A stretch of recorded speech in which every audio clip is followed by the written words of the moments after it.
In the icy skies of the north, a strange sound cut through the air. A flaming object crossed the skies of Westeros like a shooting star, leaving a trail of black smoke behind it. Anakin Skywalker's ship, damaged in a clash in his distant galaxy, was falling with terrifying speed towards a forest near Winterfell. The impact echoed for leagues, scaring wolves and crows, and raising a column of smoke that soon caught the attention of the northern patrolmen. It was something no one had ever seen before. Burnt metal, unknown gears, and, amidst the wreckage, a man with a dark look and black armor. He was still breathing. He was still alive. The patrolmen didn't know what to do. The man looked dangerous, but he was wounded and unconscious. He carried a strange medal on his belt and wore clothes that resembled nothing the Northmen knew. So they decided to take him to Winterfell, with their weapons always at hand. The castle was buzzing with preparations for the battle against the dead, and every new presence was a possible threat. When Jon Snow received the news of a stranger from the sky, he didn't know whether to laugh or worry. But in times like those, anything seemed possible. Anakin woke up in a cold stone room, with torches illuminating the walls and soldiers watching over him. His saber had been removed, but it was within Jon's reach, who examined it cautiously, curious about the icy metal contraption, but with no apparent blade. Jon entered the room with a closed expression, like someone used to carrying the weight of the world on his back. Anakin stood up slowly, looking around suspiciously, and introduced himself in a firm voice when Jon asked who he was and what he was doing there. "I'm Anakin Skywalker, Jedi Knight. I'm a warrior from a very distant place." Jon didn't understand the title, but he recognized something in the man's eyes. A scarred past, a conflicted soul. The dialogue between the two was tense at first. Jon wanted to know if Anakin was a threat, where he came from, and if he could trust him. Anakin, for his part, was disconcerted by the strangeness of that world, the absence of technology, the presence of something ancient in the air, but he tried not to draw attention to himself. Before he crashed, his ship's computer showed that he was landing on a very distant and primitive planet that didn't belong to the Federation. He chose his words carefully, avoiding talk of galaxies and ships, and introduced himself as a warrior mage from another land, hoping that this would be more digestible. Jon didn't buy it completely, but he didn't deny it either. In times of dragons and wanderers, anything was possible. As they talked, Anakin felt a distinct presence in the castle. There was something more than stones and swords, a dense, ancient energy, not like the Force, but something primal. He looked into Jon's eyes and said, "This place carries pain and hope." Jon nodded slowly, as if those words translated what he himself felt. It was the first bridge between them. Two men forged by war, guided by destinies they had not chosen. They didn't need to understand each other completely. They just needed to recognize their shared pain. Jon decided to keep him under surveillance, but not as a prisoner. He ordered Anakin to have guarded freedom within Winterfell, with limited access but guaranteed respect. Anakin chose to follow the rules for the time being and not attract too much attention until he had recovered and found his ship. Sansa, cautious, was suspicious of the stranger's intentions, but Jon convinced her that he might be an unexpected ally. Daenerys, on the other hand, saw Anakin as a disturbing figure, and the dragons seemed uneasy around him. Bran, facing him for the first time, simply said, "He is not of this world, but the darkness that accompanies him is familiar." Over time, Jon and Anakin exchanged ideas about battle, honor, and sacrifice. Jon talked about the Night's Watch, about dying for the realm, and about carrying a name he didn't want. Anakin, although more reserved, spoke of betrayals, of wars fought in the name of peace in a place much further away than Westeros or even Essos, and of a power that sometimes became a curse. Both understood the burden of duty. They both knew the loneliness of those who are called to save the world, but end up losing themselves in the process. The silence between them said more than words. During a cold night, Anakin looked up at the starry skies of Westeros and asked Jon about the gods of that world. Jon spoke of the old gods, the trees with faces and the rustling of leaves. Anakin felt intrigued, There was something in those beliefs that resonated with the Force, as if they were different manifestations of the same universal mystery.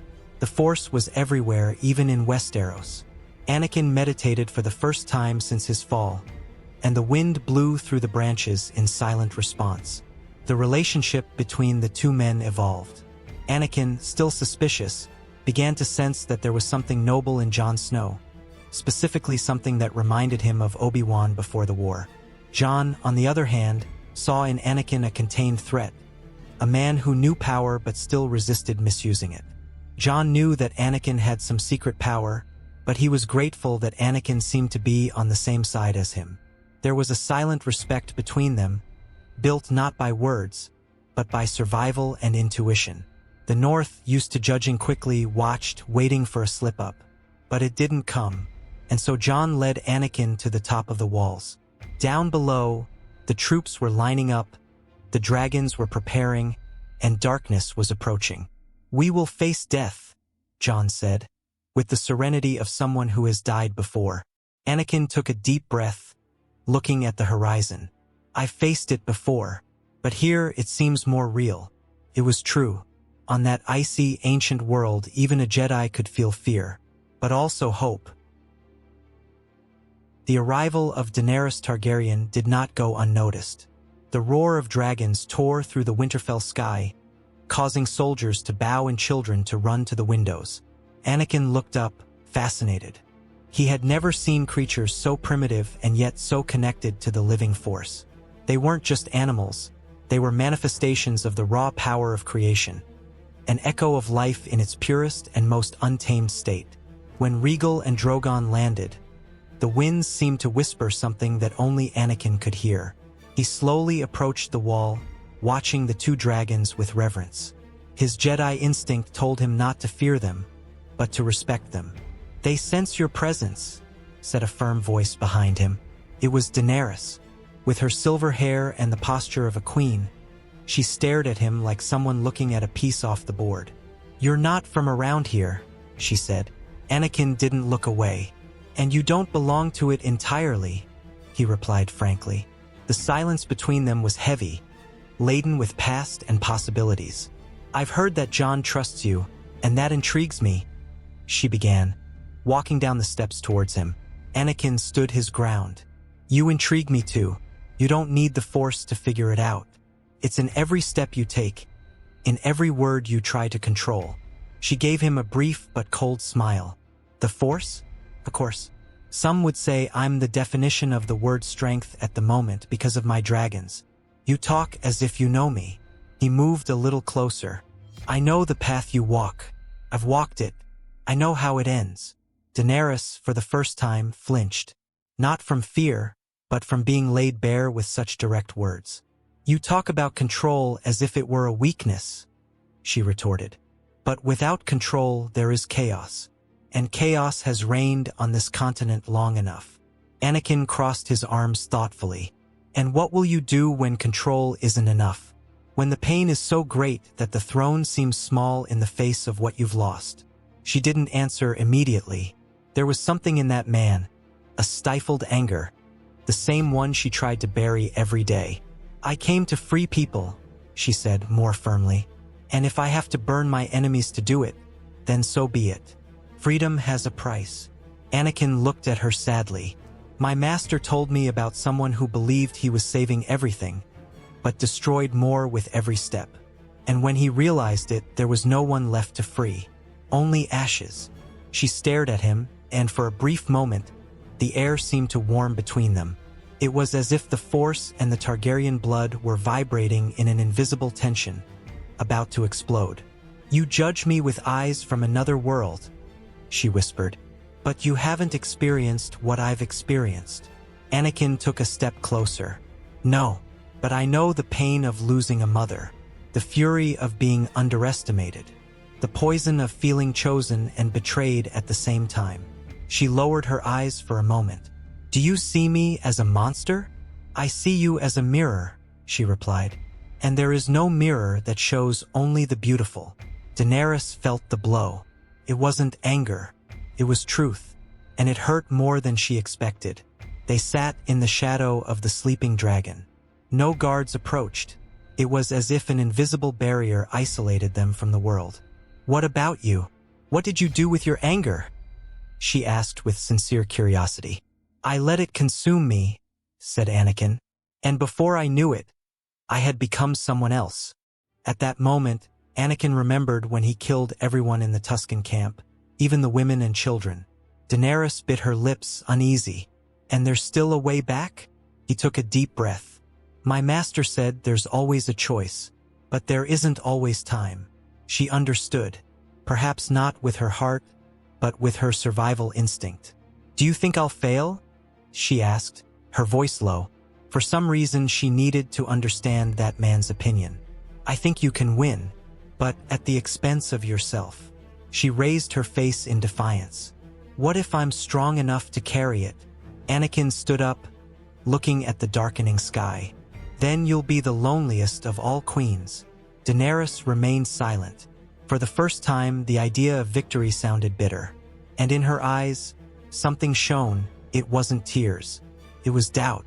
And that was the most dangerous seed. As they parted, the dragons watched Anakin with piercing eyes. Drogon let out a slight growl, as if he recognized him. Daenerys turned to him one last time. "You don't belong here, but perhaps you've come for a reason." Anakin didn't reply immediately. "Maybe," he said at last, "or maybe this world called me because it has met a monster before, and doesn't want to see it born again." She stood there, alone, feeling that the conversation hadn't ended. It had only just begun. The next morning arrived full of fog and anticipation. Tyrion Lannister, always on the lookout for anything out of the ordinary, listened and watched what they said about the traveler from distant lands, then invited Anakin to walk through the stone corridors of Winterfell. "I never thought a wizard would fall from the sky," he said, with his usual sarcastic tone. "And I never thought drinking was such an admired virtue in another world," Anakin retorted. Tyrion laughed. "Touching wounds and philosophizing, all before breakfast. I like you." The Jedi followed him in silence, attentive to what he saw and felt in the ancient castle. "So," Tyrion began, "what brought you here? Accident? Fate? Or some noble mission from another galaxy?" Anakin looked at the horizon. "Perhaps all of the above.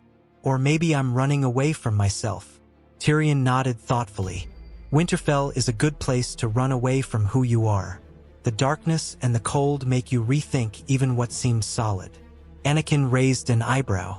"You speak with the wisdom of one who has fallen and risen many times."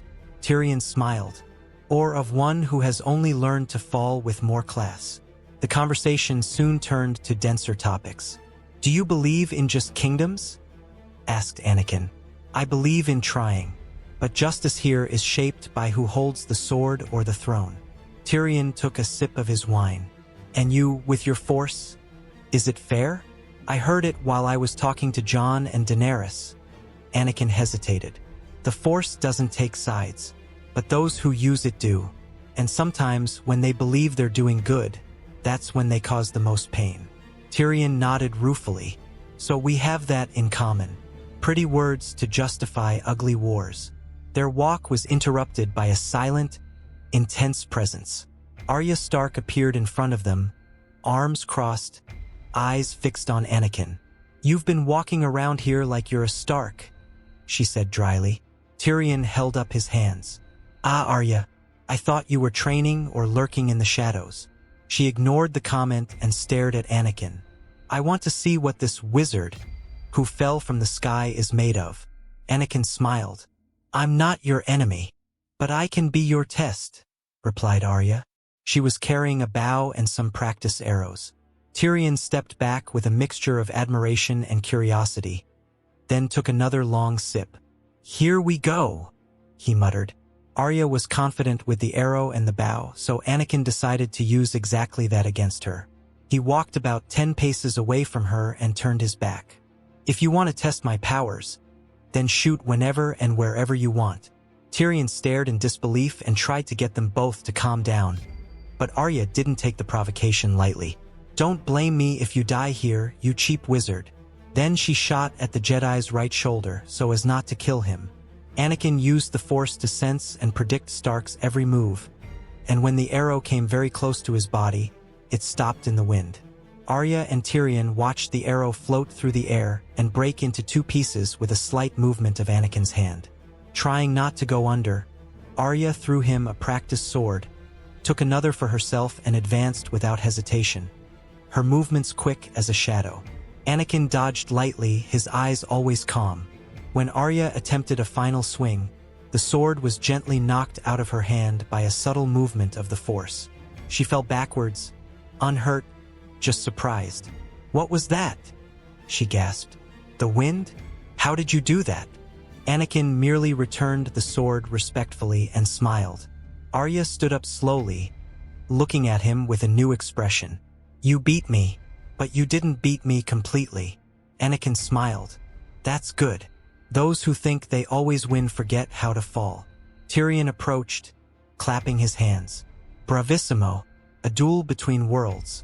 If we weren't on the brink of the end of time, I'd sell tickets." Arya ignored him and walked away with the elegance of someone who can't admit total defeat. Later, in the hall, Tyrion and Anakin resumed their conversation. "Arya is a silent fire," said the dwarf. "She awakens when challenged. You've intrigued her." Anakin thoughtfully replied, "She reminds me of someone I once knew, young, brave, but with shadows in her steps." Tyrion filled his goblet.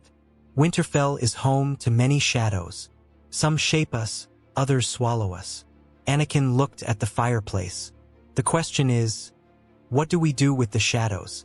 Do we fight them, or accept that they are part of us?" That night, Anakin went out to the ramparts, feeling the cold cut his skin but soothe his soul. Arya appeared again, this time without weapons. "You see too much," she said, looking north. "And you hide too much," he replied. She didn't argue. She just stood there beside him. "What will happen when the dead arrive?" she asked. "I don't know yet," replied Anakin. "But I do know that we can't face them separately, neither living nor shadows." And there, in silence, two warriors as different as they were similar shared something that few understand: the weight of destiny. Before they said goodbye, Tyrion approached with a weary smile. "If you survive the winter, write a book. What was the name you described yourself as at the beginning?" "Oh, I gave it to you. The Jedi Among the Wolves. It would sell well in King's Landing." Anakin laughed lightly. "Only if you write the preface." "With pleasure," replied the Lannister. "But promise you'll leave me alive to read the end." The night at Winterfell fell serenely, even though the world was on the verge of collapse. The halls were empty, but the library, lit by soft torches, held two unexpected presences. Sansa Stark entered silently, her eyes riveted on the strange man reading an ancient book of northern magic. "You seem far too comfortable for someone who doesn't belong here and has arrived at the exact moment of a war. I'm also curious about what they've been talking about since you arrived. Where is that missing Force?" she commented, approaching slowly. Anakin looked up and smiled slightly. "The Force is everywhere." She crossed her arms. "And in women you've never met either?" Anakin closed the book carefully, attentive to her tone. "You talk like a queen, but your eyes are looking for something else." Sansa laughed softly. "You read intentions like you read thoughts." "I only observe the details," he replied. "The way you test words like swords." She sat down close without getting too close. "And what do you observe now?" "Someone who has been wounded many times and still stands." The silence between them wasn't empty. It was charged with something that even war couldn't silence. Tyrion appeared in the doorway, holding a glass of wine and smiling mischievously. "Oh, I hope I'm not interrupting another subtle diplomatic pact." Sansa rolled her eyes. "Don't be ridiculous." Anakin chuckled slightly. "Does he always show up at the worst times?" "At the most inconvenient," she replied. Tyrion raised his glass. "I call it a sense of timing. And before you say it, yes, I'm drinking just in case. In case dragons, the dead, arrows that float or uncontrolled passions take over the castle. Before Sansa could retort, a strange sound echoed in the courtyard. A beam of light cut through the darkness, and a figure familiar to Anakin appeared before the bewildered eyes of the Northmen. Obi-Wan Kenobi, his tunic worn by the journey, appeared in the hall, beeping furiously in recognition. "Anakin," he said in a deep voice, "I hope I'm not too late." Anakin immediately stood up, his eyes surprised. "Master!" Obi-Wan looked at him sternly and with a touch of longing. "You left a trail that the entire galaxy could follow." Sansa looked between the two men, trying to understand what was going on. "Who is he?" Obi-Wan bowed slightly. "Obi-Wan Kenobi. Let's say, an old friend, and he's also my master." "You're just in time, master." Tyrion, already holding another goblet, whispered to Sansa. "And I thought local politics were complicated. Looks like they're multiplying." Anakin approached his master. "Why have you come?" Obi-Wan sighed. "Because you're beginning to forget your place, your mission, and what happens when you confuse power with purpose." They walked out into the chilly courtyard, away from prying ears. "You seem more lost here than at the Jedi Council," said Obi-Wan. "Things are different here, Master. There is magic, but also pain, and choices that are not mine." Obi-Wan looked up at the darkening sky. "And yet, you've already become too involved." "I felt something," said Anakin, looking at the castle. "This land calls to me." "Or seduces you," Obi-Wan retorted. "Are you here to save this world, Anakin? Or repeat it?" Anakin sighed. "I know what you're thinking. You never knew," said Obi-Wan regretfully. "But you can still learn." There was a long pause. "I saw something in Jon Snow and Daenerys. In all of them. There's something here that needs balancing, or at least some help." Obi-Wan stared at him. "Balance is not achieved by indulging in chaos, nor by being enchanted by shadows that look like light." Hours later, back in his makeshift quarters, Anakin looked out of the window and saw Sansa in the gardens again. She was looking up at the sky, her arms crossed, pensive. He didn't go over to her, but he liked watching her because she reminded him of someone special. He immediately remembered Padme. That night, nothing was decided, but everything began to change. Obi-Wan and Anakin were talking and discussing the next step. Anakin Skywalker explained that these people were going through a war, and that in a few hours they would be marching against an enemy that used their own dead to fight. Obi-Wan explained to Anakin that their duty was to the Republic and that they should return to the ships. He also explained that at that moment R2-D2 should have finished repairing Anakin's ship. The former Padawan explained that he would return with his master, but asked that at least they could help those people just once. Anakin explained about the strength he felt in each of them, and especially how Daenerys Targaryen and Jon Snow caught his attention. The men agreed and the night passed. The winds in the north blew stronger than ever, heralding the coming horror. At the top of the wall, Anakin gazed at the dark horizon. Beside him, Daenerys Targaryen and Jon Snow waited in tense silence. "You two rule with your hearts," said Anakin. "That's rare and dangerous." Jon frowned. "You speak as one who has seen the end of many kingdoms." Anakin nodded. "I have, because every empire that is born in fear dies in fury." Daenerys stared at him. "And what would you do if you had to choose between love and power?" Anakin hesitated for a moment. "I don't know, but I hope I don't have to." Jon lowered his gaze, but his hand tightened on the hilt of his sword. "This war, it's not just against the dead. It's against who we become by trying to defeat them." "Then be more than that," said Anakin. "Be what Westeros has never had. A king and queen who know the price of sacrifice." The ground began to shake. An icy, high-pitched sound cut through the air, coming from the forests to the north. "They're here," whispered Jon. The walls of Winterfell were filled with running, drumming, and warning cries. Obi-Wan appeared, alongside Arya and Tyrion. "Time to act, Anakin." The troops lined up, but deep down they all knew. The dead fear no steel, but perhaps they fear light. And the light came.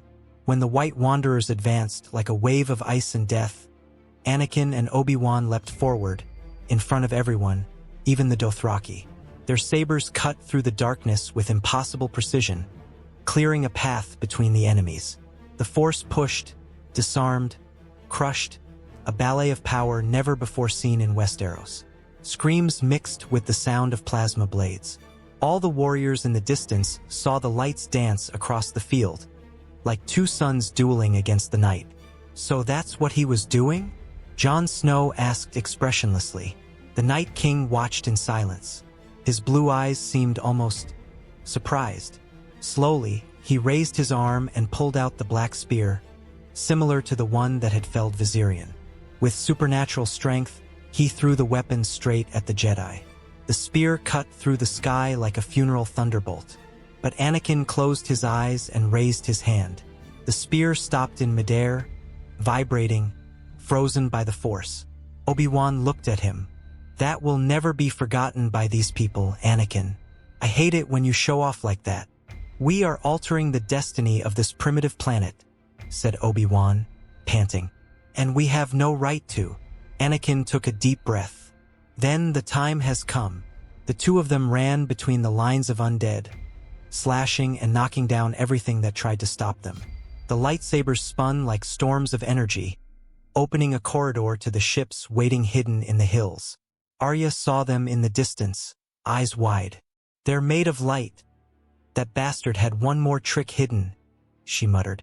When they boarded the ships, R2-D2 was already preparing the cannons. Obi-Wan took control and looked up at the heavy sky.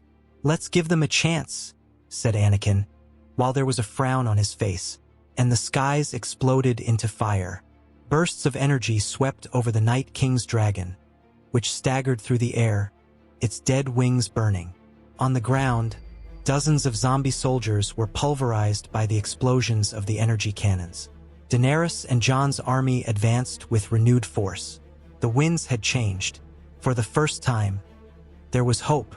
The Night King stepped back slightly, his eyes fixed on the stars. It was as if he understood that this was not part of his legend. Winterfell had resisted tooth and claw, but now it bore the mark of something greater in its heart. The armies fought with their spirits lit by the lights that had crossed the skies. Arya, hidden in the shadows, ran silently towards her destination. Tyrion watched from the top of the tower, muttering, I'm going to need another drink after seeing all this. Daenerys' other two dragons, with her on top of one of them, were burning the wheels of White Wanderers and other monsters. Jon Snow and his companions used obsidian blades and Valyrian steel to clear the way, but it was the area that sneaked up first, and using all its cunning, took the life of the Night King. In the silence that followed the Jedi's escape and the victory against the White Walkers, Jon approached Daenerys, both covered in blood and ice. They came, and they were gone like comets, he said, and left us something that no throne can give. Daenerys held his hand. The chance to do the impossible. That power they had. Anakin said it was here in Westeros, and he also said it was in me.